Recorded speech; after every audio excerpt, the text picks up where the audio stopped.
Curious paths में आपका स्वागत है, जहां हम भूतकाल के रहस्यों को उजागर करते हैं। आज हमारी यात्रा हमें प्राचीन भारत ले जाती है, एक ऐसे समय में जब ज्ञान सर्वोपरि था। हम तक्षशिला लौट रहे हैं, एक ऐसा विश्वविद्यालय जो सदियों पहले शिक्षा का प्रकाश स्तंभ था। एक ऐसे समय की कल्पना कीजिए जब भारत दुनिया के सबसे पुराने विश्वविद्यालयों में से एक का घर था। 7वीं शताब्दी ईसा पूर्व के आसपास स्थापित तक्षशिला केवल सीखने का स्थान ही नहीं था, यह संस्कृतियों और विचारों का संगम था। वर्तमान पाकिस्तान में स्थित तक्षशिला प्राचीन सिल्क रोड पर रणनीतिक रूप से स्थित था, जो व्यापार मार्गों का एक नेटवर्क था जो पूर्व और पश्चिम को जोड़ता था।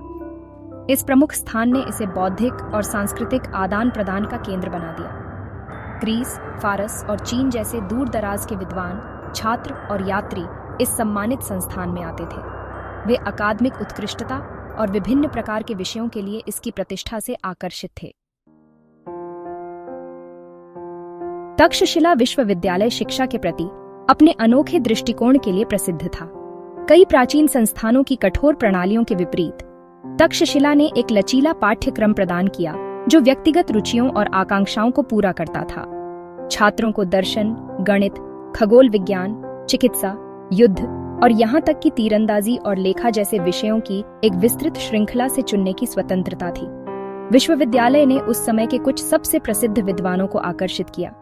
आचार्य चाणक्य, महान रणनीतिकार, और पाणिनि, संस्कृत व्याकरण के जनक, जैसे दिग्गजों ने अपने संबंधित क्षेत्रों पर एक अमिट छाप छोड़ते हुए इसके हॉल की शोभा बढ़ाई। इन विद्वानों ने जीवन के सभी क्षेत्रों के उत्सुक लोगों को अपना ज्ञान दिया। इसके शानदार पूर्व छात्रों में महान मौर्य सम्राट चंद्रगुप्त मौर्य थे, जिन्होंने चाणक्य के मार्गदर्शन में एक विशाल साम्राज्य पर शासन किया। दुख की बात है कि प्राचीन दुनिया के कई अजूबों की तरह तक्षशिला विश्वविद्यालय का अंततः पतन हो गया। 5वीं शताब्दी के उत्तरार्ध में मध्य एशिया की एक खानाबदोश जनजाति श्वेत हूणों ने भारतीय उपमहाद्वीप पर आक्रमण किया। विनाश के उनके मार्ग ने उन्हें तक्षशिला पहुंचाया, जहां उन्होंने सदियों की बौद्धिक खोज को समाप्त करते हुए इसे लूट लिया और नष्ट कर दिया।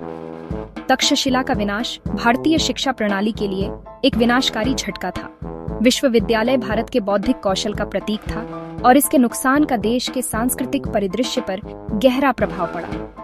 हालांकि सीखने की भावना, ज्ञान की वह प्यास जिसका तक्षशिला प्रतिनिधित्व करता था, समाप्त नहीं हुई।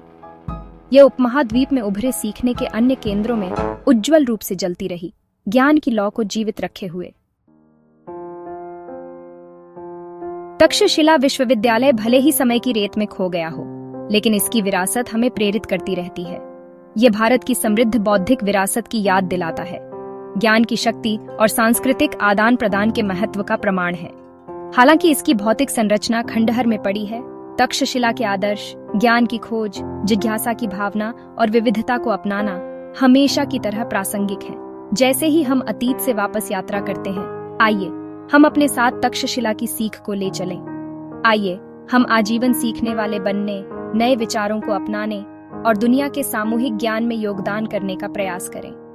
तक्षशिला की कहानी एक अनुस्मारक है कि प्रतिकूल परिस्थितियों में भी ज्ञान की खोज और सीखने की भावना प्रबल हो सकती है। आइए हम इस भावना को जीवित रखें, क्योंकि शिक्षा के माध्यम से ही हम व्यक्तियों और एक समाज के रूप में विकसित होते हैं।